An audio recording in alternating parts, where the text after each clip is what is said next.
Chapter 43. The Majesty of Chavana. Om Shri Ganeshaya Namaha. Gritsamat continued the narration of the legend. Listening to the legend of Maharshi Bhrigu, Chavana felt ashamed and paid his respects with devotion. With his palms joined in reverence, he said with humility, "Please forgive me for my offense. I created Madasuram and shared the oblation of the yajna with Ashwini Kumaras, though they were not entitled. Now impart the knowledge of Gananatha, which bestows peace. I repent creating Madasura. By practicing Shanti Yoga, I will attain peace." Bhrigu replied, "I shall elucidate Ganesh Yoga, which bestows absolute siddhis. Ganesha is Brahma. He is endowed with absolute peace. One must visualize Ganesha in distinct forms. One must comprehend that Ganesha exists in every object. One must also visualize his form as undifferentiated. Though the objects appear distinct, they have no separate astitva. One must realize that the Supreme Ganesha is undifferentiated but is present in different forms or objects. With this understanding, Ganesha is attained. Everything in this world is Maya. Looks are deceptive and illusory and endowed with differences and devoid of differences. When one accepts all that exists as Ganeshwara himself, then tendencies of the Chitta will no longer exist. At that stage, the fivefold tendencies of the mind are destroyed. There is no doubt about it. Thereafter, one attains yogic peace. Therefore, worship Ganesha by the practice of yoga as instructed by me, and you will attain peace." After explaining this, a peaceful Bhrigu observed silence. Chavana reverentially bowed to his father Bhrigu and went to a forest. He performed penance.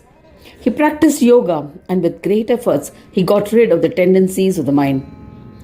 By destroying the tendencies of the mind, he imbibed the attributes of Sama. Sama is the serenity or tranquility of the mind that is brought about by eradication of the inherent desires. And Dhamma is control over the senses. As a result, thoughts of Brahma spontaneously arose in his mind and he attained everything easily.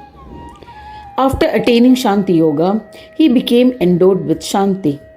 He became a Ganapatya and daily sang bhajans of Ganesha. The majestic Gajanana, the four-armed one with a huge belly, riding on the Mushaka, manifested to meet him. Seeing Ganesha, he performed a Dandavat Pranam and his puja as ordained by the scriptures. Thereafter he sang his praise. He extolled him by reciting the Heramba Upanishad. Gajanana was pleased and granted an excellent boon. He said, "O eminent Brahmin, all your wishes will be fulfilled. O honorable one, you will always be endowed with yogic peace. You will have steadfast devotion at my feet. O Brahmin, whenever you will remember me, I shall grant my darshan instantly." Granting these boons, Lord Gajanana disappeared.